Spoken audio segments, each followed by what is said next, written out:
Makasih Bang Tobias, makasih Bang. Al-Halimina, apakah Anda seorang muslim? Oh iya, mantap, ini dia lagi. Selamat malam Bang Edi.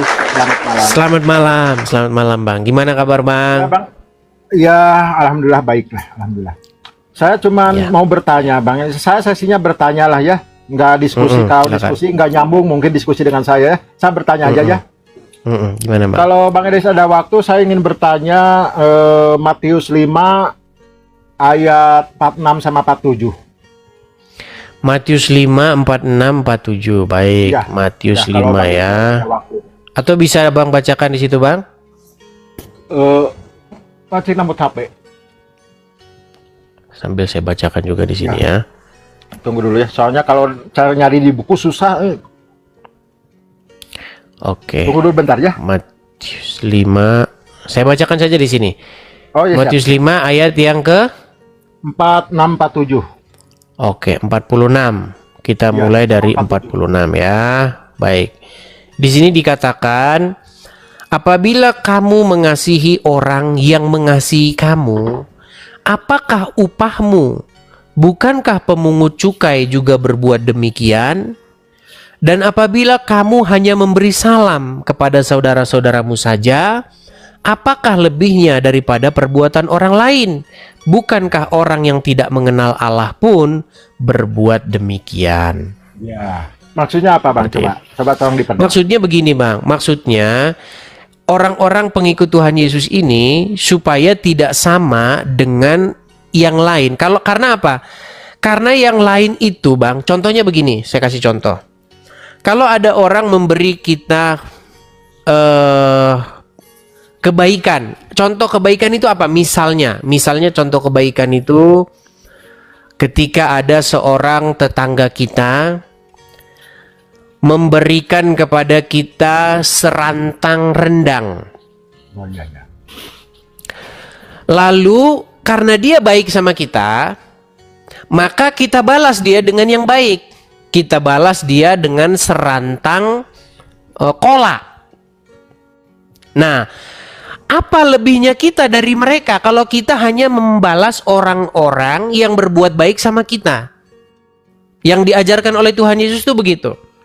Makanya kalau kamu hanya berbuat baik kepada orang yang juga berbuat baik kepada kamu, lalu lebihnya kamu dari para pemungut cukai dengan para penjahat itu apa gitu loh. Karena sesama begal motor, mereka saling tolong. Contoh, bro, mau begal di mana, bro? Wah, gua mau begal di nih Bandar Lampung nih, gua mau begal nih.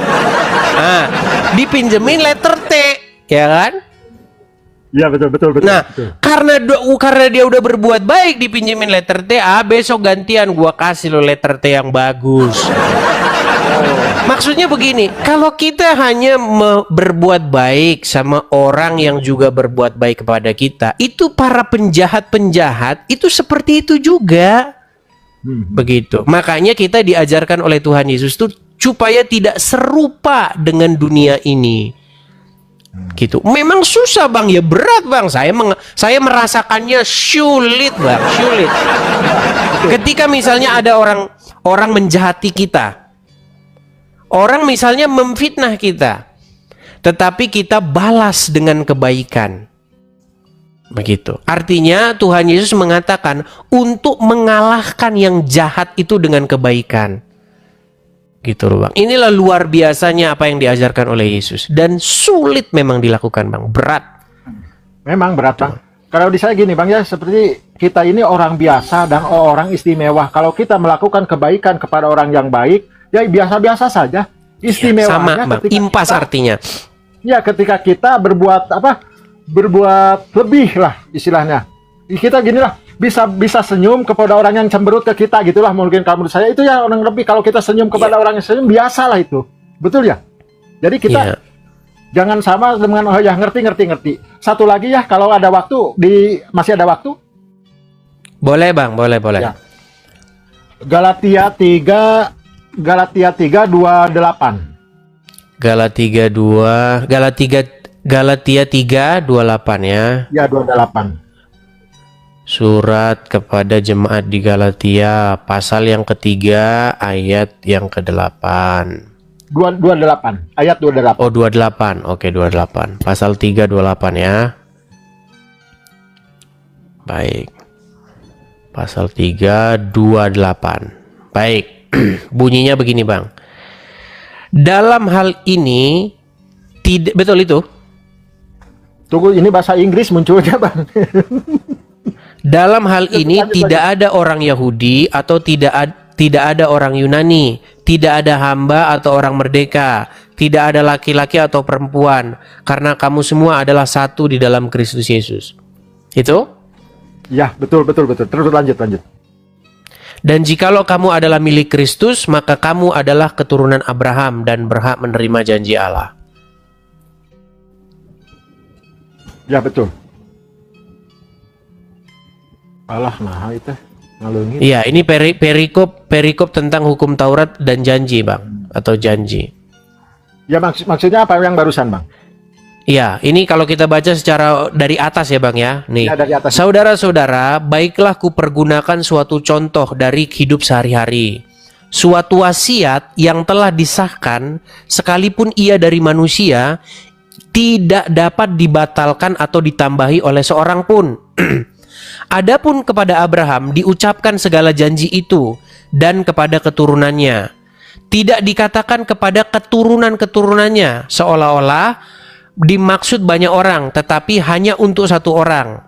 Dan kepada keturunanmu, yaitu Kristus. Maksudku ialah, janji yang sebelumnya telah disahkan Allah tidak dapat dibatalkan oleh hukum Taurat yang lebih baru terbit 430 tahun kemudian, sehingga janji itu hilang kekuatannya. Sebab, jikalau apa yang ditentukan Allah berasal dari hukum Taurat, ia tidak berasal dari janji, tetapi justru oleh janji Allah telah menganugerahkan kasih karunia karunianya kepada Abraham. Kalau demikian, apakah maksudnya hukum Taurat? Ia ditambahkan oleh karena pelanggaran-pelanggaran sampai datang keturunan yang dimaksud oleh janji itu, dan ia disampaikan dengan perantaraan malaikat-malaikat ke dalam tangan orang perantara. Jadi maksudnya gini, Bang. Jadi Tuhan itu berjanji kepada Abraham bahwa melalui jadi janji ini sebelum Abraham datang, Bang. Sebelum hukum Taurat ada. Jadi hukum Taurat itu kan adanya di zaman Musa, ketika Musa diutus kepada Firaun untuk meminta bangsa Israel itu keluar dari Mesir. Jadi saya kasih ceritanya, Bang ya, biar gampang.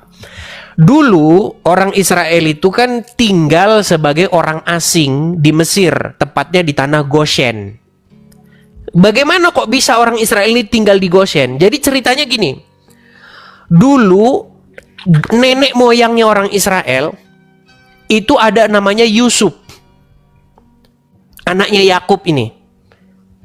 Nah, Yusuf ini suatu ketika dia itu dijual ke Mesir. Nah, di Mesir dia ini ketimpa sial, di penjara dia karena fitnah. Nah, tetapi di penjara ini dia punya temen. Temennya ini bermimpi. Jadi ada dua orang itu juru minum dan juru roti. Ya. Juru minum dan juru rotinya Firaun. Apa juru minum, apa juru roti? Saya jelaskan lagi. Zaman dulu, Bang, raja itu nggak boleh makan minum sembarangan. Karena meracun raja itu zaman dulu itu sangat umum terjadi. Makanya kalau raja mau minum, mau makan, itu ada tim pemeriksa makanan dan minuman raja. Namanya juru minum dan juru roti. Nah, suatu ketika ada masalah sama kesehatan Firaun ini, sehingga juru minum sama juru roti itu ditahan untuk menentukan siapa di antara orang dua ini yang salah. Nah, bermimpilah dua orang ini. Satu bermimpi tentang bahwa dia menjunjung sebuah kepada Firaun. Satu juga bermimpi. Nah, diartikan sama Yusuf ini karena sama-sama dalam penjara kan. Ya, betul. Tiga junjung itu artinya 3 hari. Dalam 3 hari ke depan kamu akan kembali mengantarkan piala kepada Firaun. Terus yang satu juga mimpi. Dia mimpi menjunjung 3 bakul. Tetapi ada burung datang makan. Ya, betul. Nah, diartikan dalam 3 hari kamu akan menghadap Firaun, tetapi kamu akan digantung sama Firaun sampai burung-burung memakan dagingmu. Ya, betul. Ternyata kejadian mimpi itu dikasih tahu sama Yusuf, kejadian kan? Nah, setelah kejadian orang ini lupa. Padahal Yusuf itu udah pesan, kalau kamu nanti benar-benar kejadian, tolong kasih tahu ini perihal saya ini sama raja, karena saya ini difitnah, katanya kan. Ternyata lupa. Nah, ketika lupa, bertahun-tahun lamanya lupa, Firaun gantian yang mimpi. Nah, Firaun ini mimpi, dia melihat ada 7 lembu. 7 lembu yang kurus. Ya, betul. Nah, terus ada juga 7 lembu yang gemuk. Nah, 7 lembu yang kurus ini memakan 7 lembu yang gemuk tadi. Nah, tetapi setelah dimakan, perutnya itu seperti nggak ada bekas-bekas makan gitu, masih tetap kurus gitu. Nah, ini bikin Firaun tuh nggak bisa tidur. Lalu dia tidur lagi, mimpi lagi untuk kedua kalinya. Dia mimpi ada butir gandum yang kering memakan butir gandum yang gemuk. Tapi sama seperti itu, sehingga dia gundah gulana akan mimpinya ini. Firaun ini dipanggil semua ahli bijaksana pandai, nggak ada yang ngerti. Sehingga itu membuat seorang juru minum tadi teringat akan temannya di dalam penjara. Nah, akhirnya dipanggil menghadap Firaun, dikasih tahu sama Firaun, ya tuanku raja, 7 lembu yang kurus itu artinya akan datang 7, itu artinya 7 tahun. Kemudian 7 lembu yang gemuk itu artinya juga 7 tahun. Bahwa akan datang nanti begitu kelimpahan di negeri ini. 7 tahun kelimpahan, tetapi akan datang 7 tahun kelaparan. Yang kelaparan itu tidak akan meninggalkan bekas-bekas bahwa negara ini dulu pernah makmur selama 7 tahun. Nah, singkat cerita, karena Yusuf ini berjasa, akhirnya Mesir menimbun gandum yang begitu banyak. Karena Yusuf ini berjasa, akhirnya Firaun itu ngasih tanah sama Yusuf ini kepada bangsanya. Panggil bangsamu ke sini karena masih ada 7 tahun kelaparan di sini. Nah, akhirnya itulah sejarahnya orang Israel itu tinggal di Goshen itu di Mesir. Tetapi setelah Firaunnya ini mati, bangkitlah Firaun yang nggak kenal silsilah nenek asal usul mereka di situ. Karena kan beda bangsa ini, Bang, beda suku. Ya, beda memang. Nah, akhirnya ini balik ke cerita, akhirnya diutuslah Musa karena ditindas sama Firaun yang baru ini, yang nggak ngerti silsilah nenek moyang mereka ada di situ. Ditindas mereka, dikerja paksa. Akhirnya dibawalah orang Israel itu keluar. Nah, ketika dibawa keluar dari Mesir, dikasih hukum, dikasih ketertiban sama Tuhan, namanya hukum Musa, hukum Taurat. Tetapi sebelum hukum itu diturunkan, sebenarnya Tuhan tuh udah punya janji sama nenek moyang mereka bahwa melalui keturunan Abraham semua bangsa nanti akan mendapat berkat. Tetapi Bang, seolah-olah hukum Taurat ini dengan janji Tuhan kepada Abraham ini bertolak belakang. Nah, ini yang nggak dipahami oleh orang Yahudi sampai sekarang. Makanya mereka masih bela-belain hukum Taurat. Padahal sebelum hukum Taurat itu diberikan kepada Musa, Tuhan sudah bersumpah kepada Abraham bahwa melalui satu orang keturunanmu, wahai Abraham, semua bangsa di muka bumi ini akan mendapat berkat. Nah, itu berbicara tentang Sang Mesias, Bang, keturunan Abraham. Jadi, ketika Yesus datang, janji Tuhan kepada Abraham itu masih berlaku. Itu nggak bisa dibatalkan sama hukum Taurat, nggak bisa. Makanya, ketika orang menerima Yesus, baik dia itu bukan orang Yahudi, orang Yunani, orang Jawa, orang Batak, dia tetap menerima berkat itu yang sudah disumpahkan Tuhan itu tadi. Jadi sekarang orang Yahudi bela-belain. Nah, itulah perdebatan antara Paulus dengan Simon, dengan Petrus. Karena apa? Karena menurut Petrus, menurut murid-murid yang lain, kalau orang mau masuk, itu harus disunat. Harus disunat, kemudian harus menjalankan ini, itu, segala macam. Nah, makanya di dalam ini pertanyaan abang tadi, nih bang ya. Nih, pasal 28 tadi ya. Dalam hal ini tidak ada orang Yahudi atau orang Yunani, tidak ada hamba, tidak ada orang merdeka, tidak ada laki-laki, tidak ada perempuan, karena kamu semua adalah satu di dalam Kristus. Ini bang, berbicara. Makanya antara hukum Taurat dengan janji. Itu yang Rasul Paulus jelaskan. Ya, ngerti bang, saya ngerti. Ya, saya ngerti. Tapi ini cuma maunya sih 3. Kalau ada kesempatan, kalau udah ya nggak apa-apa lah. Satu lagi kalau ada kesempatan, kalau Kita kasih kesempatan dulu kepada Muslim yang lain ya. Oh ya. Terima kasih ya bang. Terima kasih. Oke, sama-sama bang. Sama-sama. Ya, Terima kasih bang. Ya, sama-sama bang ya. Oke ya. Oke. Ya, seperti itu ya teman-teman ya. Jadi makanya teman-teman kita itu patokannya itu merujuk kepada janji Tuhan kepada Abraham, begitu. Bukan patokannya kepada hukum Taurat. Tapi kata Rasul Paulus, hukum Taurat itu baik. Hukum Taurat itu baik. Begitu. Tetapi kita itu rujukannya adalah kepada janji yang dulu disumpahkan Tuhan kepada Abraham, bahwa melalui keturunannya bahwa semua bangsa akan mendapat berkat.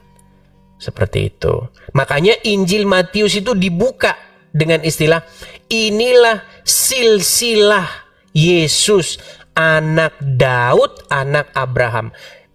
Penulisan Injil itu dimaksudkan untuk ngasih tahu bahwa janji Tuhan itu sudah ditunaikan gitu loh. Seperti itu teman-teman ya, biar kita ngerti iman kita. Seperti itu. Halo, selamat malam Pak Rozak. Halo, selamat malam Bang Edi. Silakan Pak Rozak, nyalakan kamera. Itu dah.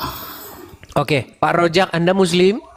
Asli Muslim saya. KTP. Oke, silakan Pak Rozak. Apa yang KTP, mau Anda ya? utarakan? Silakan. Apa maksudnya KTP? Ya, Islam di KTP. Orangnya? Islam. Kopi bang, nggak kopi juga. Jadi Oke, gini, silakan. Abang Kristen apa bang? Protestan, Katolik bang? Agama aja bang. Saya tidak ada denominasi bang. Saya Kristen aja gitu bang. Tapi kalau mau dibilang ya Protestan gitu dah. Jadi Kristen aja. Jadi saya dulu. Kalau mau dipaksa dari ini sudut negara ya Protestan gitulah. Enggak usah dibahas dari sudut mana. Aku pun nggak mau panjang lebar, cuma pengen Karena tahu. karena di dalam Alkitab bang itu nggak ada Kristennya Advent kah, Kristennya Katolik kah, Protestan kah, nggak ada di dalam. Pengikut Yesus itu ya pengikut Yesus bang. Cuman orang itu mengasih denom begitu bang. Karena mereka punya sudut pandang yang sedikit berbeda begitu. Berarti untuk Katolik dan Protestan ini Alkitabnya beda juga atau tetap Injil? Baik.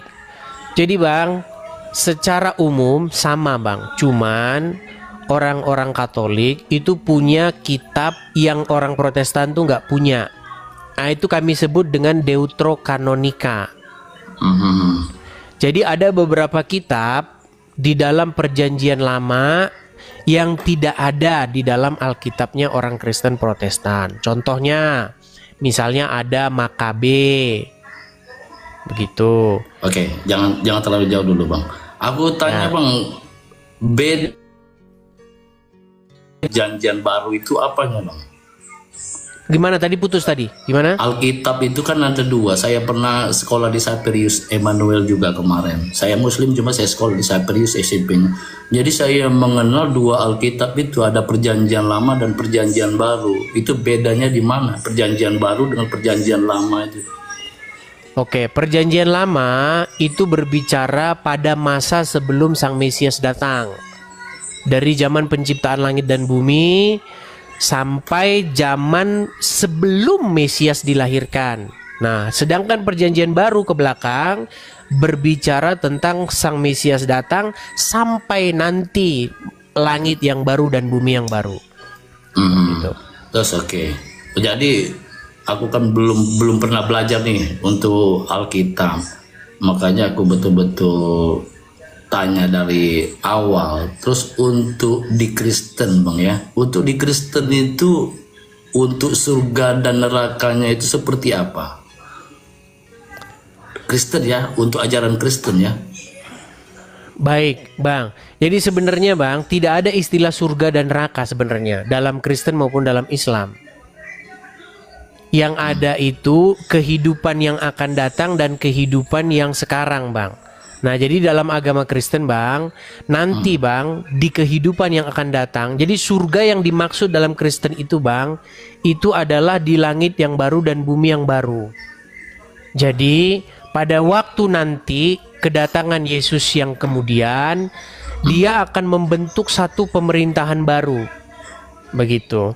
Oh, Di mana Yesus sebagai rajanya yang memerintah di muka bumi ini sampai selama-lamanya. oke. Nah, disitulah digambarkan di dalam kitab Yesaya ini, saya gambarkan ya, Bang ya. Pada waktu itu keadaan dunia itu akan seperti ini. Sebentar.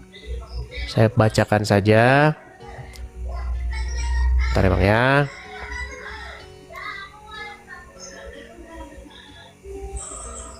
Bentar. Inilah keadaan dunia ketika Yesus datang lagi, Bang. Nih, Bang ya, di dalam Yesaya pasal 65 ya, Bang ya. Nih. Yesaya pasal 65. Baik. Pasal yang 65 ayat yang ke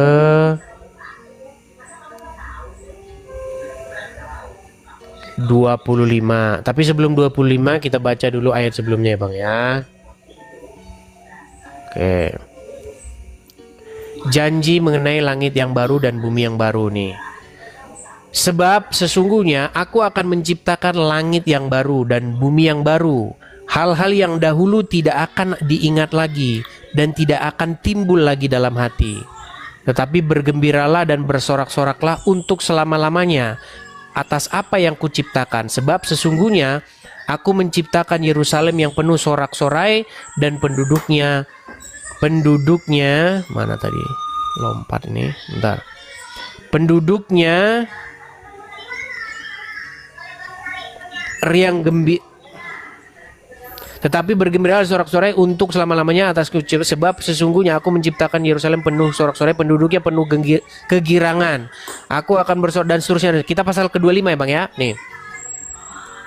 Bagaimana keadaannya di sana nanti akan begini. Serigala dan anak domba akan bersama-sama makan rumput. Singa akan makan jerami seperti lembu dan ular akan hidup dari debu. Tidak ada yang akan berbuat jahat atau yang berlaku busuk di segenap gunungku yang kudus. Gitu, Bang. Di dalam kitab Wahyu itu juga dijelaskan, Bang, bahwa ia akan menghapuskan segala air mata dari mata mereka dan kematian tidak akan ada lagi. Berarti, Bang, untuk di Kristen ini jelas di Alkitab tidak ada surga neraka, Bang ya. Cuman di dalam terjemahan, Bang, kita pakai istilah itu, Bang. Iya, nggak masalah. Yang penting dia berarti kita sepakat dulu nih. Berarti untuk di Alkitab itu tidak ada surga dan neraka, Bang ya. Nanti ini digoreng-goreng lagi nih. Gini, Bang. Enggak, aku enggak Ya, goreng-goreng. bukan, maksudnya sama penonton. Kalau Anda mungkin nggak, tapi penonton ini kan ada Rudy Iskariot di nonton. Gini, Rudy Iskariot kan penonton setia saya itu. Dia nggak bisa kalau nggak nonton saya itu. Gini, Bang. Jadi, Bang, surga dan neraka itu sebenarnya sebuah kosakata punya orang Hindu. Jadi kalau agama Hindu, Bang, ada tingkatan-tingkatannya, Bang. Surga itu masih tingkat bawah, Bang. Yang paling tinggi itu dalam agama Hindu namanya moksha. Moksha itu yang udah paling tinggi. Oke. Makanya ada nirvana, ada swarga, kemudian ada moksha. Moksha yang paling tinggi. Nah, itu sebenarnya kalau kita pakai istilah-istilah begitu, itu istilah agama Hindu. Makanya di dalam Kristen sebenarnya tidak ada istilah-istilah seperti itu. Terus itu yang ada yang katanya Bapak di surga itu Gimana itu? Samayim itu bang, samayim. Samayim itu maksudnya langit bang. Oh, bukan Iya, di surga atas, yang maksudnya tempat atas, iya. bukan Jadi, bukan Bang, surga yang kita bicarakan ini bang ya, berarti Bapak di surga itu bukan surga yang kita bahas ini bang ya. Gini, surga dalam pengertian, karena nanti kalau saya bilang surga, nanti Anda berpikir ya sama seperti orang Islam. Ya, Sebenarnya gini bang, di dalam agama Islam itu juga nggak ada istilah surga. sebentar bang. Kalau di Islam bang ya, ketika kita mengerjakan apa yang diperintahkan dan menjauhi larangannya sesuai dengan ajaran, terus ini nantinya masuk surga. Ini Salah, sebentar bang Edi, sebentar dulu bang. Nah, Oke. ketika dia Nanti saya tidak bantah. menjalankan perintahnya dan dia melakukan larangnya, berarti masuk neraka bang. Ini versi Islam bang ya. Nah, cuma ketika di Kristen tidak ada surga neraka, terus yang dua perbuatan ini kita bilang negatif dan positif. Yang positif ini kemana nantinya, yang negatif ini kemana nantinya? Baik. Ketika nggak ada surga dan neraka bang, itu yang saya Baik, maksud. saya jawab. Bang. Iya. Saya jawab. Pertama, sebelum saya jawab, saya luruskan dulu bang. Jadi kita harus membedakan diskusi orang awam dengan diskusi orang-orang akademis. Iya. Saya awam, Oke, bilang aja ya. baik. Begini bang, tadi ini menarik ini. Anda mengatakan bahwa jikalau orang melakukan perbuatan-perbuatan yang diperintahkan oleh Allah seperti sholat, begitu kan, mengerjakan amal, kemudian zakat dan lain sebagainya, naik haji, Iya, yang maka bagus-bagus dia lah. Iya. Oke, maka dia akan dihadiahi dengan yang namanya surga. Iya. Saya bilang salah. Iya, biar bang, nggak usah dibahas bang. Salah benernya nggak usah dibahas. Sebentar bang, harus kita bahas dulu. Enggak lah bang. Enggak. Bang, gini bang, Itu jangan kan Islam takut bang. Ya gini, sebentar dulu. Anda kan membahas Kristen. Giliran saya bahas Bang. Islam, kok ditutup-tutupi? Jangan Enggak. begitu. Kita enggak, maksud saya seperti ini bang. Kalau versi sekarang Islamnya begini. seperti itu. Baik, Jadi kita enggak gini loh, Bang. menyalah benarkan bang. Tadi kan Makanya Anda aku udah tanya ke bicara Kristen. nih, maka saya heran teman-teman. Kenapa Muslim nih kalau ditanya tuh takut banget? Aku nggak takut bang, nggak takut Iya ditanya, sudah, Bang. makanya Anda kan menanyakan kepada saya. Iya. Kalau di Kristen, kalau nggak ada istilah surga dan neraka itu, lalu gimana nih untuk betul. imbalan bagi orang-orang yang melakukan firman Tuhan, terus Betul. imbalan bagi orang-orang yang memberontak kepada firman Tuhan, kan gitu. Betul. Nah, sebelum itu saya jawab, saya mau ke Islam dulu karena ini dua tema ini. Ini loh, diskusi Islam ini, Bang. Artinya kita harus bisa timbal balik ini, ngerti? Iya. Oke, lanjut bang. Lanjut, Pertama lanjut. kita ke Islam dulu. Gini, Bang. Iya. Kata surga yang ada di dalam terjemahan Al-Qur'an itu diterjemahkan dari kosakata apa? Aku kalau untuk kosakata itu aku nggak ngerti untuk itu. Pantesan Nggak ngerti Anda kosakata, masih iya. Islam. Iya. Pantesan Anda masih Islam. Sebentar, Bang. Gini. Di dalam Al-Qur'an, kalau Anda baca terjemahan, kata yang diterjemahkan jadi surga itu berasal dari bahasa Arab jannah. Jannah itu, Bang, bukan surga, kebon. Nah, nggak percaya kan dibilang kebon. Surga, jannah itu artinya kebon, Bang, bukan surga. Jadi pahala bagi orang-orang yang beriman mengerjakan amal soleh itu adalah kebon. Oke. Saya dibilangin sama dia nih. Enggak. Saya memang Oke, terus awam. kemudian Nggak- kedua. nggak masalah. Kemudian kedua, Bang. Iya. Ini kita teliti nih. Kita nggak bahas iman di sini. Kita kaji secara ilmiah dan akademis. Iya, Gini. lanjut. Kemudian kata neraka di dalam terjemahan Al-Quran itu diterjemahkan dari kosakata berbahasa Arab yang namanya jahanam. Nah, kata jahanam ini, Bang, itu bukan neraka. Jahanam itu sebuah tempat pembuangan sampah di Israel. Nih, saya kasih tunjuk, Bang. Saya kasih tahu. dulu di zaman Yesus, bahkan sebelum zaman Yesus, ada sebuah lembah. Lembah ini punya keluarganya, nama pemilik lembah ini namanya Hinom. Nah, lembah ini dulunya digunakan oleh orang-orang Israel sebagai tempat pembuangan sampah, pembakaran. Sebelum tempat pembakaran, tempat ini dipakai untuk bakar anak untuk sesembahan yang bernama Molok. Jadi dulu sebelum orang Israel datang dari Mesir, tempat itu dulu dipakai oleh orang-orang penduduk asli orang Palestina, orang ini Israel, namanya orang Kanaan. Mereka itu melakukan ritual pemujaan dewa Molok. Nah, mereka bakar itu anak-anak mereka kepada dewa Molok itu. Nah, ketika orang Israel datang, Tuhan itu memerintahkan kepada orang Israel, semua tempat peribadatan mereka itu harus dibumi hanguskan, harus dinajiskan. Nah, makanya dipakai oleh orang Israel sebagai tempat pembakaran sampah. Sebentar, biar Anda tahu. Enggak. Biar Anda tahu. Boleh merokok kan? Boleh merokok. Nanti kena ban. Oh iya, sudah. Gini. Lanjut. Jadi pada waktu itu Tuhan Yesus menggunakan tempat itu sebagai lambang kiasan kepada orang-orang yang jahat. Jadi orang-orang tersebut akan dicampakkan ke lembah Gehinom itu. Nah, dalam bahasa Ibrani, lembah itu Geh. Nah, di Geh Ben Hinom, jadi disebut Gehinom. Lalu dikutip ayat itu oleh orang Islam jadi jahanam.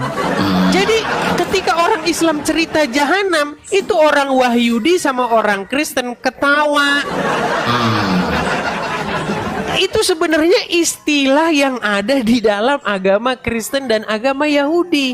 Kenapa orang Islam membuat cerita dongeng-dongeng tentang Gehinom itu, jahanam itu? Dikatakan jahanam itu ada jahanam tingkat 1, jahanam tingkat 2, jahanam tingkat ini yang bahan bakarnya kayu dan batu. Ngarang dari mana lu? Orang itu jahanam itu tempatnya ada di situ kok. Ada tempatnya itu, nggak usah nunggu mati. Pergi ke Israel, itu lembah punya keluarga Hinom itu. Ben Hinom, dibaca Gehinom. Lembah milik keluarga Hinom yang digunakan tempat pembakaran sampah. Malah dibikin lembah ini. Nah, jadi Bang, ketika ada agama Islam mengatakan pahala bagi orang-orang yang bertakwa, ini blam, itu sebenarnya taman. Dan kalau berbuat jahat dibuang ke itu Israel, lembah Gehinom. Begitu Bang. Itu kalau kita berbicara akademis Bang. Nah, sedangkan pertanyaan Anda tadi kepada saya, bagaimana dengan kekristenan? Jadi begini Bang, di dalam kekristenan, orang-orang jahat itu akan dicampakkan ke dalam Gehinom. Tetapi Gehinom yang dimaksud di situ adalah sebuah keadaan. Makanya Tuhan Yesus tuh ngambil tempat itu untuk menggambarkan bagaimana keadaan orang-orang yang tidak patuh terhadap firman Tuhan. Nah, sementara bagi orang-orang yang patuh, yang melakukan firman Tuhan, mereka dijanjikan tentang langit yang baru dan bumi yang baru. Mereka akan hidup di dalam suatu keadaan di mana Yesus memerintah sebagai raja di situ, dan Yesus akan menghapus segala air mata, dan Yesus menghapus kematian. Kematian itu tidak akan ada lagi. Seperti itu. Oke. Berarti tidak ada di Alkitab untuk surga dan neraka bahasanya Bang ya. Surga yang dimaksud dalam pengertian di situ surganya orang Hindu, nggak ada. Oke. Gitu. Terus yang disampaikan, nggak apa-apa, tambah satu lagi Bang ya. Untuk yang dibilang Bang Edi tadi, kehidupan baru. Berarti kita setelah meninggal dunia, nantinya kita hidup lagi di kehidupan yang baru Bang ya. Ya, begini Bang. Saya dulu Bang pernah menjadi seorang yang sangat-sangat saya katakan ya, pergumulan hidup saya ini gini Bang. Jadi setelah saya dibaptis ya. Saya dibaptis tuh kalau nggak salah 2013 atau 2012 kurang lebih itu loh, saya lupa tanggalnya. Tahunnya. Terus kemudian Bang, di dalam perjalanan saya mencari agama Bang, mendalami agama, dulu saya jatuh kepada satu kesimpulan bahwa semua yang dikatakan dalam agama itu semua omong kosong Bang. Sampai saya mengambil satu kesimpulan begini Bang, mengenai kehidupan yang akan datang ya. Kalau Yesus tidak bangkit, artinya Bang, kita nggak bisa percaya dengan yang namanya kebangkitan itu Bang. Karena Anda dalam Islam, Anda meyakini kan bahwa ada kehidupan. Setelah kematian tuh ada kehidupan nggak? Iya. Bang, ngomong sama para dokter, ngomong para sama saintis, itu semua nggak ada Bang. Nggak ada. Kalau udah mati itu ya mati Bang, nggak ada apa-apa. Nah, kalau Yesus tidak bangkit Bang, ya kayak begitu. Nggak ada kehidupan setelah kematian itu. Mati udah kelar, selesai sudah urusan. Setelah nggak ada lagi kesadaran. Setelah ada Yesus barulah akan ada kehidupan yang baru. Bukan setelah ada Yesus Bang. Artinya karena Yesus bangkit, makanya kehidupan setelah kematian itu saya percayai sebagai sesuatu fakta. Kalau Yesus tidak bangkit, artinya kehidupan setelah kematian itu hanyalah dobos, nggak pernah ada. Nah, sebenarnya Bang, di dalam agama Islam Anda tidak punya sesuatu untuk meyakini itu. Kalau saya jadi Islam Bang, saya akan menjadi seorang ateis. Kenapa? Karena nggak ada kehidupan setelah kematian. Nggak ada. Coba buka Al-Quran, baca Al-Quran. Siapa yang hidup? Di mana ada kebangkitan dalam agama Islam? Muhammad yang menceritakan adanya kehidupan setelah kematian. Dia dikuburkan. Dia nggak bangun lagi. Begitu Bang. Jadi itu apa aja Bang yang menjadi pertanyaan. Saya sih bagus sih diskusi yang seperti ini, biar yang nggak tahu. Tapi yang mau saya tanyakan begini Bang, kenapa Anda bisa yakin dengan kehidupan setelah kematian? Kalau untuk kehidupan yang tadi cuma dia dibicarakan, aku nggak tahu juga sih yang dibilang tadi. Aku Islam cuma Pantesan Islam abang masih Islam. Itu yang saya bilang tadi Bang. Makanya saya tanya. Bukan, yang saya maksud begini, kenapa Anda bisa yakin dengan adanya kehidupan setelah kematian? Padahal orang yang udah dikubur nggak bangun-bangun lagi. Enggak, maksudnya kehidupan di sini tadi Bang, yang neraka dengan surga tadi Bang. Iya, bagaimana Anda bisa yakini itu? Bagaimana Anda bisa yakini bahwa nanti setelah orang mati dikubur, kemudian nanti ada kehidupan, ada surga, bahkan ada bidadari-bidadari yang susunya bergelantungan gede-gede. Loh, memang itu. Bagaimana Anda bisa meyakini itu? Sementara tokoh sosok yang ngajarin itu Bang, dia sampai sekarang masih di situ, nggak bangun-bangun. Makanya saya bilang Bang, seandainya Bang Yesus tidak bangkit, kalau Yesus tidak bangkit, kita ini Bang, orang-orang beragama ini orang paling sial Bang, orang paling sial. Betul. Semangat. Makanya itu sudah Rasul Paulus tuliskan itu. Rasul Paulus sudah pernah menulis 2000 tahun yang lalu. Rasul Paulus menulis kepada jemaat Kristen di Korintus. Kalau Yesus tidak bangkit nih, kalau cerita Yesus bangkit itu hanya omong kosong, kitalah orang paling malang di muka bumi ini. Iya, karena apa? Kita banting tulang, kita menderita begini, ternyata kehidupan yang akan datang itu nggak ada. Makanya Bang, saya bilang, kalau Yesus tidak bangkit, lebih baik kita hari ini pesta, seperti kata Paulus. Jikalau Yesus tidak bangkit, jikalau kebangkitan itu tidak ada, baiklah kita hari ini makan dan minum dan berpesta pora, karena besok kita akan mati. Gitu loh Bang. Nah, tetapi bagaimana kita bisa meyakini bahwa kebangkitan itu ada? Iya. Iya, karena Yesus Bang. Oke. Begitu loh. Makanya kami orang Kristen punya pengharapan akan kehidupan yang akan datang itu. Kami punya anunya, buktinya gitu loh. Nah sementara dalam agama Islam itu nggak ada, Bang. Iya. Silakan Gitu. mau seperti apa yang dibilang Bang Edis. Saya jujur, saya jempol dengan acara Edis TV, tapi ada sedikit dikurangi untuk saling menghujat antar agama. Itu yang apa Baik, Bang. Edis Saya setuju agama. itu, Bang. Saya Ya. setuju. Cuma untuk yang kita- dibilang Bang, Ya. yang dibilang Bang Edis, kalau Kristen seperti ini, kalau Islam seperti ini, tampak kita menghujat, tampak kita mengejek-ngejek agama lain, mau agama apa jadi ejek. Saya salut dengan acara Edis TV ini, saya jempol Bang. Tapi ketika Abang sempat mengejek atau menghujat agama lain ini, jadi nggak asik lagi seperti itu Bang. Baik. Itu Tapi masukan sebenarnya saya, Bang, Bang, ya. itu Ya, oke, masukan- itu dimulai masukan dari saya, yang Bang. Muslim naik-naik ke sini. Iya, makanya saya Bang enggak Bang, saya enggak menghujat Kristen, enggak menghujat agama lain. Yang saya perlu untuk saya perlu bertanya, makanya saya naik, saya bertanya ke Bang Edis. Saya selalu Bang jempol Bang untuk acara ini Bang. Tapi kalau saran dari saya, biar lebih mantap lagi Bang, kurangi menghujat dan mengejek-ngejek agama lain. Seperti aja Bang. Terima Yang kasih, ini Bang. seperti Terima ini yang sini. Itu aja Bang ya. Oke Oke. Bang. Terima kasih udah dijawab, udah dipersilakan naik. Terima kasih Bang. Sama-sama, Bang. Oke, selamat malam Bang. Oke, selamat malam. Oke, sukses. Ya, begitu ya teman-teman ya. Kalau misalnya ada Muslim datang ke sini, belum sudah ngejek, ya akhirnya kan jadi begitu kan. Coba bayangin ada orang naik ke sini, belum baru datang dia, langsung ngomong, tolongin Yesus tuh, tolongin dia gantung. Kamu baru datang sudah begitu. Akhirnya saya bilang lah, tolongin Muhammad tuh belum bangun, masih dikubur.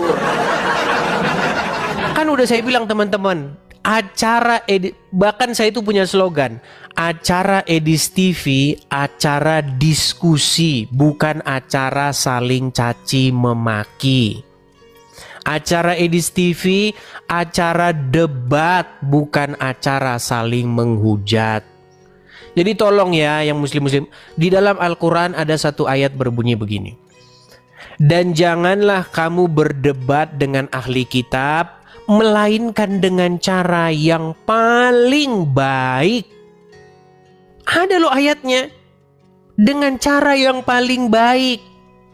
Bahkan dikatakan, dan janganlah kamu memaki-maki sesembahan mereka, karena mereka nanti akan memaki Allah dengan tiada batas. Ada ayatnya. Jadi kalau kamu baca Quran cuman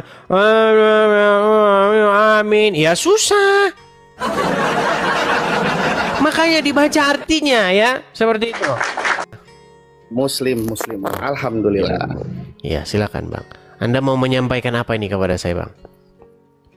Paling ingin diskusi aja. Kalau kita kan melihat video-video abang sebelum-sebelumnya, memang banyak sekali ketidaktahuan begitu.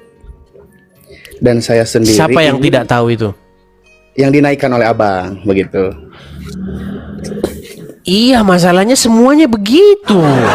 Ya, anggap begini, abang. Bang, saya itu sampai capek loh Bang, gini.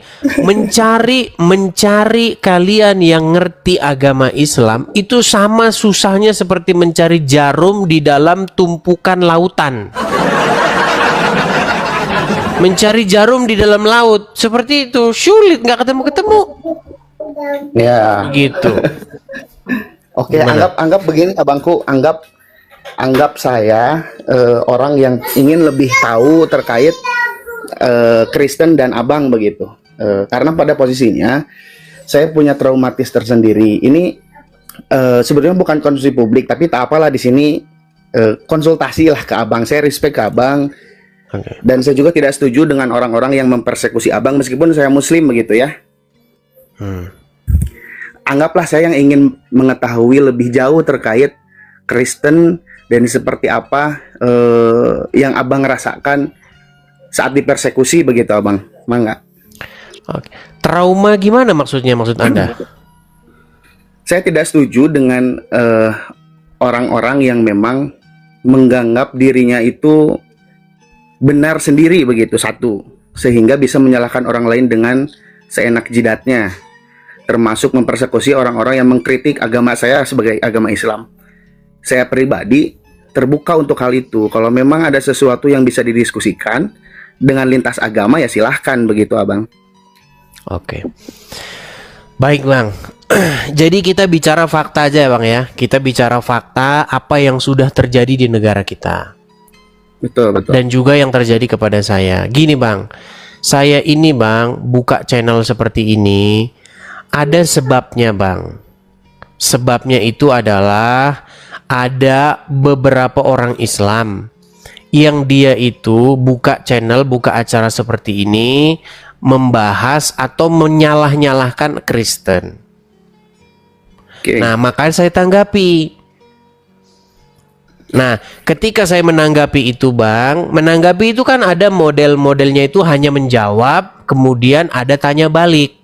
Ya. Nah, kalau hanya menjawab-jawab saja, sebenarnya sih aman-aman saja, Bang. Contoh, misalnya orang Islam kan sering bertanya, Yesus Tuhan kan? Iya, Tuhan kok mati? Begitu. Nah, kalau saya jawab, aman-aman saja saya, Bang. Nah, tetapi dalam diskusi yang sehat, saya itu juga harus tanya balik, Bang. Nah, ketika saya tanya balik, saya bilang Muhammad Tuhan. Nah, Tuhanmu Muhammad kok mati? Nah, barulah mulai orang Islam ngamuk, kesetanan, kesurupan, berkata, pokoknya kalau saya ketemu kamu, awas kamu. Begitu dan lain sebagainya. Seperti itu, Bang. Jadi saya melihat bahwa orang-orang Islam, Bang, banyak mereka itu senengnya bertanya ataupun kalau dibilang menyerang, bukan menyerang fisik ya, Bang, ya, maksudnya itu menyerang keyakinan gitu, Bang. Senang menyerang keyakinan, tapi giliran diserang keyakinannya ngamuk kesetanan. Gitu loh, Bang. Contohnya siapa? Contohnya Abdul Somad. Abdul Somad kalau misalnya bahas agama orang, contoh nih, Bang. Di dalam salib itu ada jin kafir. Nah, kan itu kan sebenarnya kan serangan, betul loh. Serangan terhadap iman Kristen begitu. Nah, ketika misalnya nanti ada orang Kristen bilang di Ka'bah itu ada setan, pasti orang Muslim se-Indonesia akan ngamuk dengan mengatakan itu namanya penistaan agama. Nah, itu, Bang, yang terjadi itu seperti itu. Makanya saya simpulkan orang Islam di Indonesia ini mau menang sendiri. Itu mau diakui mau nggak diakui, faktanya emang begitu, Bang. Ya, banyak. Saya tidak menutup fakta demikian. Izin masuk, Abang ya. Saya yakin bahwa Bang Edis ini juga mencintai perdamaian, apalagi ajaran Kristen kan kasih begitu ya. Betul. Nah, sehingga mudah-mudahan begini, Abang. Saya melihat memang banyak juga dari golongan kami begitu. Kalau kata Tretakan Muslim, golongan kami ya. Golongan kami pun yang masih sumbu pendek, kemudian yang masih mencari-cari perkara begitu. Nah, tapi garis bawahi, fair gak, Bang, kalau misalkan kami nih di golongan kami, kemudian di forum kami mendistract tanda kutip ajaran Kristen begitu. Tapi itu untuk forum kami. Kemudian Kristen dengan pendetanya atau siapapun itu di forumnya mendistract Islam, bagi kami, bagi saya itu sah-sah saja begitu. Nah, hanya kalau sudah dipublikasi itu yang jadi problem, termasuk Ustadz Abdul Somad saat dipublikasi itu yang jadi problem karena yang nonton bukan hanya Muslim, tapi Kristen juga. Kita sekarang bicara hukum positif ya, Bang ya.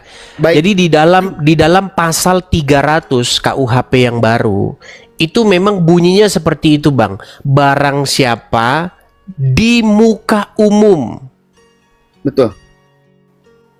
Nah, tetapi ada gitu, Bang, ada di situ pasal tambahannya, ini tidak berlaku jika dilakukan dalam kajian yang saya bacakan saja Bang ya. Ini sudah saya download KUHP baru kita, saya bacakan. Jadi supaya kita ngerti Bang. Sebentar ya, KUHP baru. Oke, Undang-Undang Nomor 1 Tahun 2023 ya Bang ya. Pasal 300. Oke, saya bacakan ya Bang ya. Boleh. Kita bicara hukum saja nih langsung. Nih, setiap orang di muka umum yang satu, melakukan perbuatan yang bersifat permusuhan. Nah, ini memang kalau pasal-pasal agama ini memang agak-agak nggak jelas ini. Jadi definisinya ini bikin orang mumet gitu loh. Melakukan perbuatan yang bersifat permusuhan. Coba Bang, gimana ini menurut Anda ini Bang? Melakukan perbuatan yang bersifat permusuhan. Apakah maksudnya begini? Apakah kalau misalnya kita menyatakan bahwa ajaran agama lain itu salah menurut iman kita, apakah itu pidana? Ini kadang-kadang aneh ini memang. Padahal jelas Bang ya, kita kalau mau jujur Bang, menurut iman Kristen, iman Islam itu ya salah. Menurut iman Islam, iman Kristen itu ya salah. Betul, sepakat. Nah, apakah ketika kita mengeluarkan statement itu, apakah itu permusuhan? Makanya aneh-aneh nih pasal penistaan agama ini memang. Izin masuk, Abang ya. Nah, coba silakan. Oke. Menurut saya, kemudian apa yang saya pelajari di bangku perkuliahan, kebetulan saya ilmu politik, Abang ya. Ilmu sosial, ilmu politik. Memang hukum kita baik dari KUHP-nya ataupun undang-undang ataupun yang di amandemen, artinya kan kalau ada amandemen itu ada sesuatu yang harus diperbaiki begitu. Sehingga memang dari awal berdirinya negara kita hingga saat ini masalah hukum ini memang tidak pernah selesai. Pertama adalah selalu menyesuaikan begitu kan. Nah, yang kedua kadang pasal-pasal karet, pasal satu dengan pasal yang lain kadang berkontradiksi begitu Abang. Sehingga memang pasal-pasal seperti ini itu tidak dijelaskan lebih jauh. Siapa yang bisa menafsirkan pasal kan tidak ada sebetulnya dan susah begitu. Maka kita masuk ke tadi yang Ustaz Abdul Somad, apakah itu penghinaan atau tidak? Bagi kami, kalau ada tindak pidana dari tanda kutip Ustadz, harusnya semua dipidana. Kalau saya ya, kalau ada tindak pidana di situ, ada delik hukumnya, harusnya semua dipidana. Baik dari pendetanya, kalau misalnya ada penistaan agama, ya pidana. Dari muslimnya sama. Hanya di sini kadang yang disebut people power Bang, yang disebut mayoritas ini memang kadang mengganggu kredibilitas hukum begitu.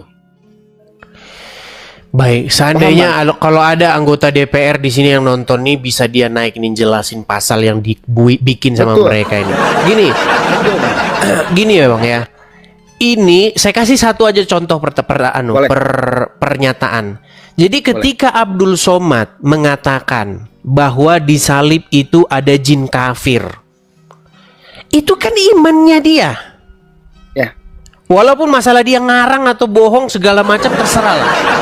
Itu keyakinan dia bahwa di dalam benda-benda tertentu membuat orang Islam terganggu imannya. Kan itu kan dimulai dengan pertanyaan kan, Ustadz, saya ini ketika melihat salib, kok hati saya itu gimana gitu kan. Nah, dijawablah oleh Abdul Somad, jin kafir katanya kan.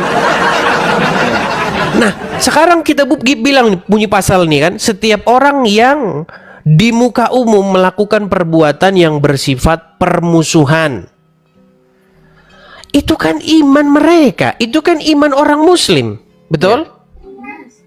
Nah, yang menjadi masalah itu begini Bang, ketika kami orang Kristen juga menyatakan pernyataan yang sama. Contoh misalnya, menurut keyakinan kami, segala Allah bangsa-bangsa lain itu adalah berhala. Termasuk Allah yang disembah oleh umat Islam yang di Ka'bah. Makanya menurut iman kami, Ka'bah itu rumah berhala. Nah, masalahnya ketika Muslim ngomong begitu, di dalam salib ada jin kafir, itu nggak masalah. Nah, sementara yang Kristen ngomong di dalam Ka'bah ada setan, ada rumah berhala, jadi masalah.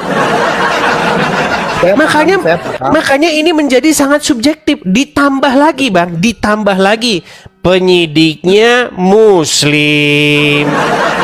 Jaksanya muslim, hakimnya muslim. Habislah. Selesai dah sudah, Bang. Habis. Betul Bang. Jadi barangkali Abang ini berangkat dari keresahan Abang begitu ya. Kemudian melihat situasi dan kondisi yang bagaimana seakan-akan minoritas, bukan seakan-akan, memang dalam berbagai hal minoritas ini selalu didiskriminasi begitu. Nah, saya pun berharap nih, karena saya respect, saya senang melihat Abang, melihat video-video Abang, live Abang, saya senang. Karena apa? Karena keterbukaan, kebebasan freedom of speech dan kebebasan berpendapatnya itu ada. Hanya saja sangat disayangkan dengan buktinya Abang ke Amerika, artinya di Indonesia ini masalah hukum ini belum selesai begitu. Dan sangat-sangat disayangkan dari golongan kami, dari Muslim sendiri itu banyak yang sumbu pendek. Artinya itu PR besar bagi kami, bagi orang-orang Muslim untuk memahamkan. Jadi jangan seakan-akan hukum ini hanya bisa menjamah minoritas gitu, seakan-akan mayoritas itu jarang dihukumi. Akan tetapi Bang perlu digarisbawahi bahwa segala sesuatu yang terjadi di Indonesia ini tidak lepas dari apa yang namanya gimmick politik, Bang. Kalau sesuatu itu sangat menguntungkan bagi si politisi A misal, maka segimanapun dia menyalahi aturan dan pelanggaran hukum, kalau masih apa bahasanya ya, masih menguntungkan dia, tidak akan pernah didelik hukum. Itulah yang terjadi sekarang begitu. Ya. Ya, tapi juga Bang, ini sebenarnya kesalahan semua pihak, Bang. Betul. Pertama, ustadz-ustadznya saya lihat senangnya memprovokasi umat Islam. Iya, saya banyak melihat ada ceramah-ceramah ustadz. Barang siapa yang agamanya dinista tetapi diam saja, lebih baik dia pakai kain kafan. Diprovokasi, diprovokatori. Waduh, parah negeri ini. Parah, Bang. Seperti itu. Nah, ini Bang, ngomong-ngomong soal pasal 300 ini, Bang. Ini belum aja, Bang. Ya. Ini belum diterapkan. Sudah diganti. Memang saking nggak beresnya pasal ini, Bang. Jadi ada undang-undang lagi ya, Undang-Undang Nomor 1 Tahun 2026 itu tentang penyesuaian pidana. Mumet yang ada undang-undang kitab undang-undang hukum pidana (KUHP). Terus belum juga udah keluar kitab undang-undang penyesuaian. Lama numpuk, nggak rapi. Mereka ini bikin undang-undang nggak pernah rapi loh, ditumpuk sana sini. Makanya orang jadi bingung. Baik nih, ini belum Bang. Itu pasal itu sudah diganti, Bang. Dirubah sedikit pasal itu. Nih saya bacakan bunyi yang sudah direvisi ya. Nih pasal 300 tadi hanya dirubah. Saya perhatikan hanya dihilangkan satu kalimat tadi, Bang. Nih saya bacakan ya. Pasal 300. Bentar Bang, pelan ya. Ini dia nih. Setiap orang di muka umum yang melakukan perbuatan yang bersifat permusuhan, menyatakan kebencian atau permusuhan, atau menghasut untuk melakukan kekerasan atau diskriminasi. Nah, dari pasal ini, Bang, saya hanya setuju yang poin C. Jadi saya sangat setuju poin C. Bang, saya ini tinggal di Amerika, Bang. Ya. Di Amerika ini, Bang, ada juga yang namanya hate speech. Tapi yang dimaksud hate speech itu beda hate speech dengan freedom of speech. Betul. Kalau misalnya gini, Bang, saya berpendapat bahwa kitab suci Al-Qur'an itu telah diedit. Nah, ketika saya mengeluarkan hasil penelitian saya itu bukan hate speech, Bang. Itu adalah pernyataan hasil daripada pemikiran dia. Yang hate speech itu begini, nih. Ini saya setuju pasal C nih, menghasut untuk melakukan kekerasan atau diskriminasi. Nah di sini juga dilarang bang, itu pidana di sini. Contoh misalnya, saya bilang begini, agama Udin itu harus kita beginikan, harus kita begitukan. Itu baru pidana. Kalau itu saya setuju. Itu delik hukum, betul. Iya, itu namanya bukan free speech, tetapi sudah hate speech, ujaran hasutan untuk melakukan kebencian ataupun melakukan kekerasan. Jadi saya setuju yang poin C ini. Begitu. Bang, jadi memang kalau di Amerika itu kan kalau tidak ada tindakan itu tidak akan pernah masuk delik hukum. Iya, betul Masuk sekali. kekerasan, begitu. Kalau freedom of speech itu ngomong apapun, mau ngebangsat-bangsatin punten ya. Nggak masalah, nggak masalah bang. Nggak masalah. Anda mau bilang pohon pisang itu pencipta langit dan bumi, terserah kamu, terserah kamu. Kaleng kerupuk nggak apa-apa. Nggak masalah. Menurut saya kaleng kerupuk inilah Tuhan, inilah botol aqua ini menurut saya Tuhan. Terserah kamu, gitu loh. Selama kamu tidak pakai kaleng kerupuk itu untuk nimpuk pala orang, gitu loh. Nah, makanya bang, artinya pendapat harus dilawan dengan pendapat, gitu loh. Jadi ketika Muslim berkata bahwa di salib itu ada jin kafir, itu pendapat dia. Nah, masalahnya saya juga orang Kristen boleh berpendapat bahwa di dalam Ka'bah ada setan. Cuman bang yang jadi masalah memang harus kita akui bang bahwa masyarakat Indonesia khususnya orang-orang Islam itu gampang panasan, gampang diprovokasi.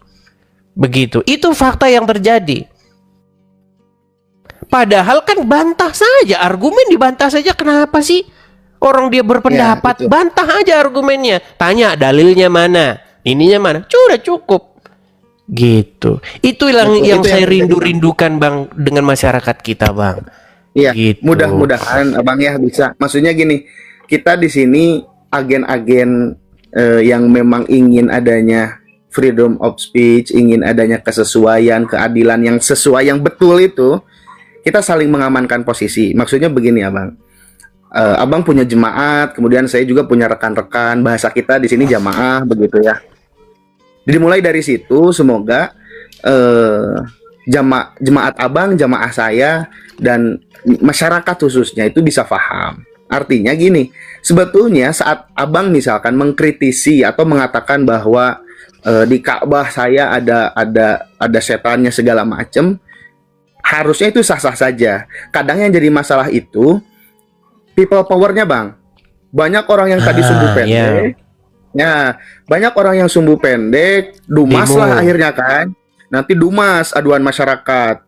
Kemudian kalau nggak aduan masyarakat, polisi terpaksa akhirnya kan gitu. Itu berulang-ulang bang. Jadi seolah-olah hukum di negara kita ini kayaknya itu ditentukan sama netizen gitu loh. Bukan ditentukan dari apa yang sudah ditetapkan gitu.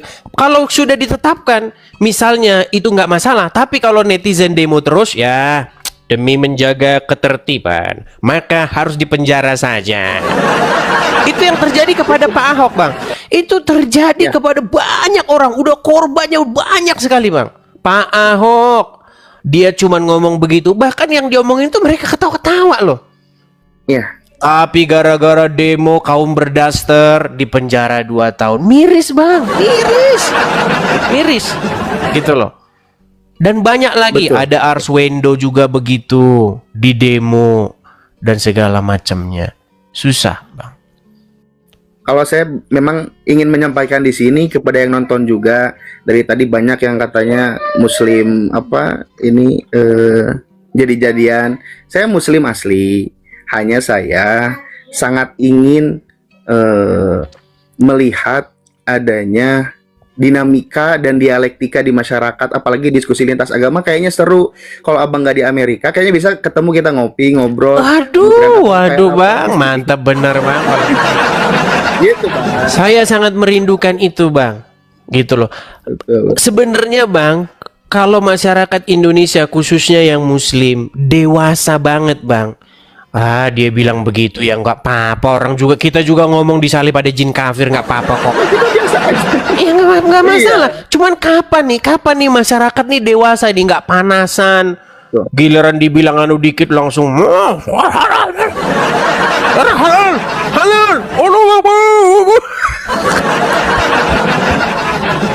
Susah kita ini aduh. Berat bang. Coba bayangin bang. Dalam diskusi-diskusi. Coba orang muslim ketika bilang Paulus itu ngarang-ngarang agama Kristen. Paulus itu yang ngedit-ngedit agama Kristen. Gak apa-apa. Ini namanya pendapat dia. Ya orang Kristen kalau ngomong Muhammad ngarang-ngarang agama Islam ya gak apa-apa. Dan sebetulnya bang, saya kadang berpikir di saat ada orang yang mengatakan Kristen ini orang Islam ya mengatakan Kristen apalah, kemudian disalib ada. Kadang saya mikir tujuannya apa, kemudian ya nggak ada manfaatnya gitu loh. Ini maksudnya, saya punya iman sebagai seorang Muslim. Di saat ada orang yang Kristen ini, saya nggak akan pindah tuh gitu. Saya nggak akan pindah, dan ngapain gitu, buat apa gitu kan? Malah tadi muncul permusuhan. Kecuali abang dari Kristen punya narasi secara ilmiah, Islam begini. Kami dari Muslim punya kajian ilmiahnya, kita sudah penelitian seperti ini dasarnya. Itu kan enak. Kalau sekarang kan jadi kayak gak akan beres. Dan permusuhan ini dari dulu sampai sekarang, bahkan dari sebelum kemerdekaan menentukan dasar negara kita, perdebatannya gila, gak habis-habis. Dari mulai Piagam Jakarta, kemudian ganti lagi segala macam. Itu kan sudah memperlihatkan bahwa di kita ini dialektikanya jalan, akan tetapi saat kepentingan masuk ke situ, apalagi kepentingan politis, ya selesai. Termasuk masalah Jakarta Pak Ahok kemarin, karena kepentingan politik masuk, ya semua jadi amburadul bang. Agama dipakai jadi alatnya, ya sudah selesai semua. Ya baiklah. Tapi intinya memang saya lihat ada perubahan sih ya. Masalah kemarin kan waktu KUHP lama itu kan pasal 156A ya. Nah, Ya, 156. udah masih yang lama, jadi Pak. istilah penodaan agama yang sudah makan korban banyak sekali itu sekarang udah dibuang. Ini sebenarnya sudah bagus, tapi masih agak sedikit membingungkan ini. Jadi kalau teman-teman ada yang mau uji materi, ya semoga teman-teman ada lah ya yang mau menguji materi pasal ini ke MK besok supaya poin A dan B ini dihilangkan ini. Setiap orang di muka umum. Nah, pengertian di muka umum ini juga nggak jelas, Bang. Apa maksudnya di muka umum ini? Apakah TikTok ini muka umum? Karena setahu saya di muka ITE ini ya. Coba ini, apakah ini ITE atau bagaimana? Coba. Kalau setahu saya, Bang, di muka umum itu di jalan atau di atas podium. Nah, itu di muka umum. Apakah TikTok itu muka umum? Nah, ini bingung lagi. Iya. Ya kan? Dan ITE Nah, ini coba nih. masih pasal karet, Bang. ITE ini masih pasal karet, kita nggak jelas. Dan nggak harusnya KUHP itu kan bisa ditafsirkan oleh Kepres begitu ya. Tapi sampai saat ini hal-hal yang memang kayaknya sih masih problem atau isu yang masih dipelihara untuk kepentingan, Bang. Kalau saya melihatnya nggak seperti itu. Kalau saya melihatnya orang-orang yang buat undang-undang ini, bapak-bapak anggota dewan yang bikin undang-undang ini, sebenarnya saya melihat ada keinginan mereka untuk meredam yang namanya kerusuhan di tengah masyarakat. Makanya dibikin seperti ini. Karena masyarakatnya belum dewasa. Begitu. Akhirnya ya terpaksa dibikin begini. Gitu. Ya karena kalau misalkan kita ingin ada freedom of speech yang tanda kutip seperti di kiblat kita di Amerika begitu, maka ya tadi harus dewasa dulu, jangan sampai kita melindungi ketersinggungan. Jadi hukum ini sekarang orang yang tersinggung itu dilindungi. Nah itu dia parah, Bang. Ini dia susah ini, masa tersinggung kok gimana ini sulit. Misalnya nih Bang ya, ini masing-masing orang beda, Bang. Ini misalnya saya kasih contoh nih ya, setiap orang yang melakukan perbuatan yang bersifat permusuhan terhadap orang lain, golongan atau kelompok atas dasar agama nih. Saya kasih contoh begini, Bang. Debat capres, golongan dari pendukung capres, ya kan? Masa nggak boleh dari golongan capres A melakukan sebuah kritik, melakukan sebuah ujaran di mana program-program ini salah bla bla. Masa itu dibilang apakah itu ujaran permusuhan? Apa permusuhan ini, apa maksudnya? Permusuhan itu kan artinya kontra, betul nggak? Masa iya saya capres yang ini saya dukung program capres sebelah? Pasti saya berbeda dengan pendukung capres sebelah. Nah, ketika saya mengatakan bahwa orang-orang dari capres sebelah itu programnya ngada-ngada, programnya ngaco, salah bla bla bla, apa itu dikatakan ujaran permusuhan? Bingung juga. Makanya pening nih di pasal ini saya baca ini, pening pala saya. Gitu loh. Ya, siap Abang. Terima kasih waktunya Bang. Mudah-mudahan kalau saya ke Amerika atau Abang bisa pulang ke Indonesia dengan situasi yang kondusif, kita bisa ngopi di darat lebih enak, bisa ini. Ya. Siap. Oke, begitu ya Bang Absurd ya. Siap. Sampai bertemu lagi di momen dan kesempatan yang lebih santai dan lebih enak lagi ya Bang. Terima kasih Bang Absurd.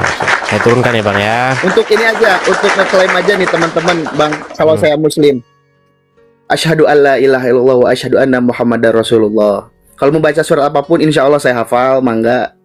Coba Bang, coba satu surat yang masih biar untuk mematahkan orang-orang yang mengatakan Anda nyamar. Coba silakan. Boleh. Ya ayuhan nas, inna khalaqnakum min dzakari wa unsa wa ja'alnakum syu'uban wa qabaila lita'arafu. Inna akramakum min atqakum.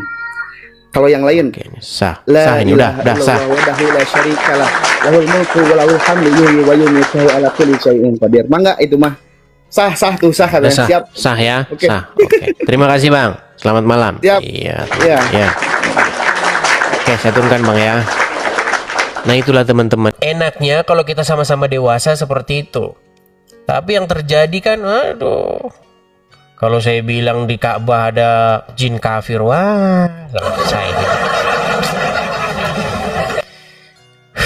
Ya, seperti itu ya teman-teman ya. Jadi kalau ada anggota DPR yang nonton ya, cobalah Anda terangkan lah ini gimana maksudnya ini, bingung kita. Belum umurnya belum sebulan teman-teman. Umur belum sebulan sudah direvisi. Setiap orang di muka umum yang melakukan perbuatan yang bersifat permusuhan. Siapa yang menentukan itu bersifat permusuhan? Hakim. Kalau hakim bersifat permusuhan. Yang menentukan bersifat permusuhan hakim. Hakimnya Islam. Oke. Terus menyatakan kebencian atau permusuhan. Menyatakan kebencian atau permusuhan. Menyatakan kebencian atau permusuhan.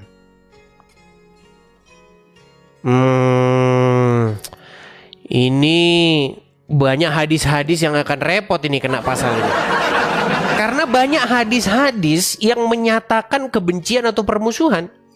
Duh ya.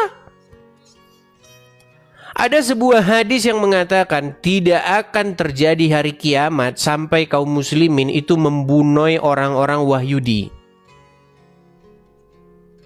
Ada sebuah hadis yang mengatakan janganlah kamu berteman dengan orang-orang non-muslim.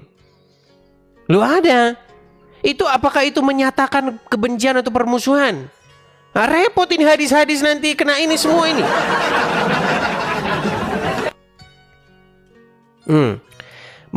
Menyatakan kebencian atau permusuhan atau menghasut untuk melakukan kekerasan atau diskriminasi.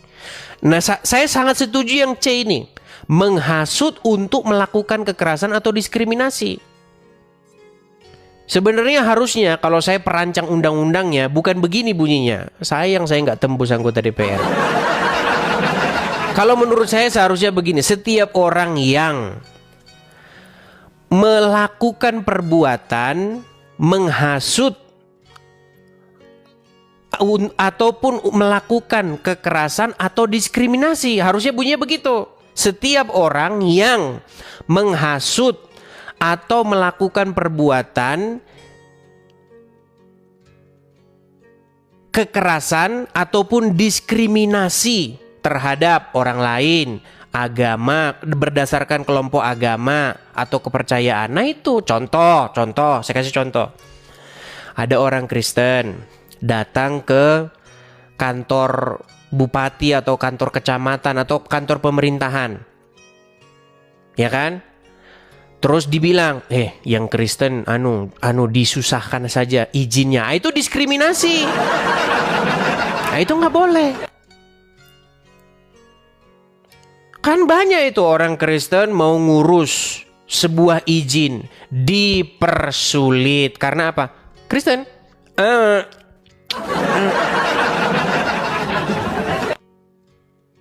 Artinya Anda membeda-bedakan. Nah, itu nggak boleh. Begitu. Ya, seperti itu. Atau kalaupun misalnya ini mau diterapkan kepada semua, ya di prakteknya ya harus semua lah. Jangan cuma muslim doang. Kalau misalnya mau di semua pasal ini diterapkan, harusnya yang muslim juga ketika mengatakan, misalnya seorang muslim mengatakan, perangilah orang-orang yang tidak beriman kepada Allah dan Rasulnya. Nah itu melanggar pasal ini. Disuruh memerangi orang-orang yang tidak beriman kepada Allah dan Rasulnya ini. Berarti setiap orang yang menghasut untuk melakukan kekerasan, nah kena. Ruwet pasalnya, ruwet. Begitu ya. Dari nama-namanya aja cuma wanita waras nih. Ya silakan, nyalakan kamera Anda. Ayo diskusi yang baik yuk.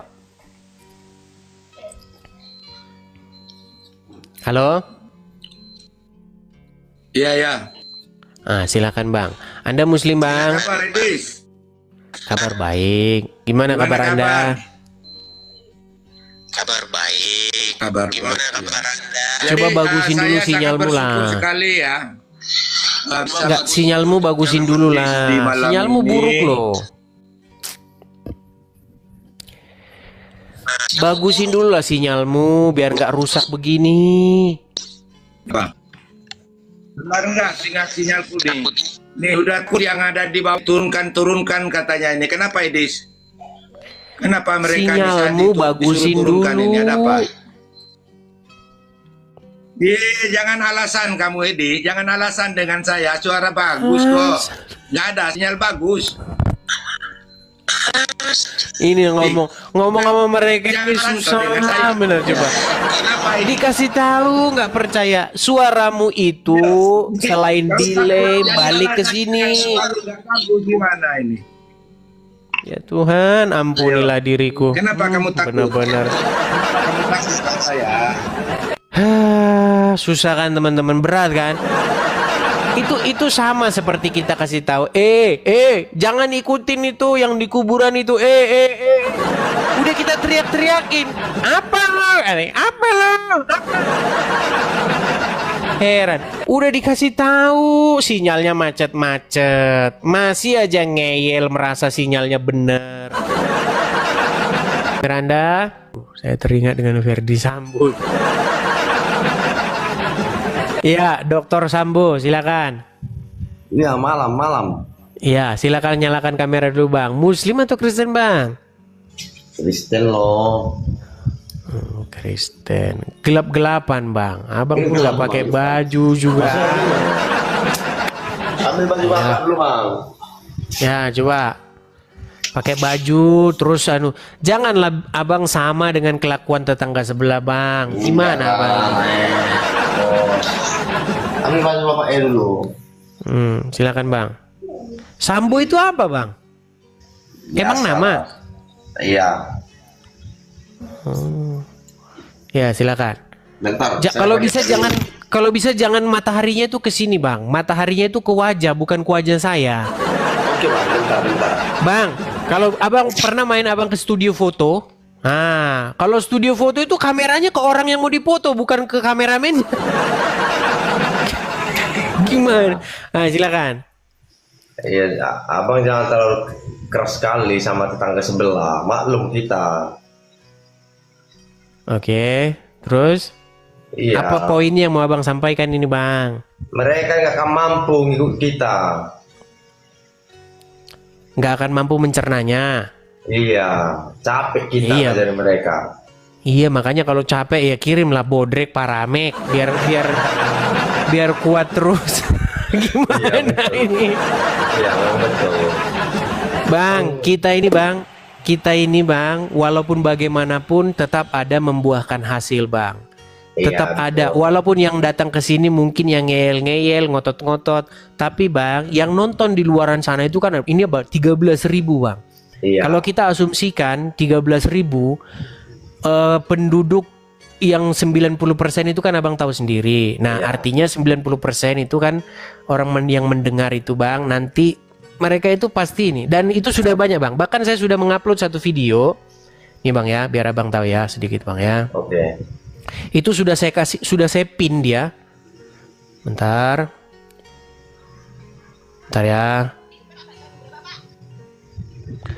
Saya akan bukakan dulu satu video yang saya pin, saya tempel.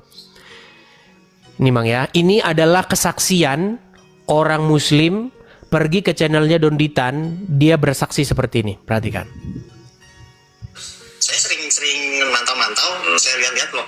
Ini apalagi di roomnya Bang Edis ya, di roomnya Bang Edis tuh Islam tuh kalah semua tuh. Oh, waduh. Ya, kalah semua pokoknya. Inilah kalah lah gitu. Malah nonton yang Edis debat sama Nandar nggak nonton? Oh, debat sama Nandar. Lupa saya. Oh, yang ngomong bahasa ini ya Ibrani ya? Bahasa Ibrani ya, saya selalu. Nandar ngaku Ya, ahli Mas. berbahasa Yunani. Nih, tolong bacakan ini. Ayo bacakan. Nggak mau saya. Islam yang diserang gitu. Nah, disitulah sebenarnya jadi percaya mulai ragu tuh makin sini makin ragu ya di situ. Ah, tuh bang. Jadi bang, orang yang ngomong di channelnya Donditan itu akibat daripada nonton Edis TV, terpaan Edis TV, dia akhirnya murtad dari agama Islam. Iya, jadi jangan abang lihat yang ngeyel-ngeyel itu. Lihat yang ada yang nggak ngomong di belakang sana dan jumlahnya banyak. Seperti itu. Banyak. Ya, betul. Tapi selama abang buka live, saya selalu nonton. Jadi sering aku permintaan, baru malam ini aku permintaan dinaikkan. Terima kasih bang ya. Sama-sama bang, sama-sama. Iya bang. Jadi Oke, maksudnya kita kasih gini. kesempatan kepada yang lain bang ya. Oke bang. Oke. Makasih bang Oke, ya. baik. Salam. Terima Salam. kasih. Salam, saya turunkan ya.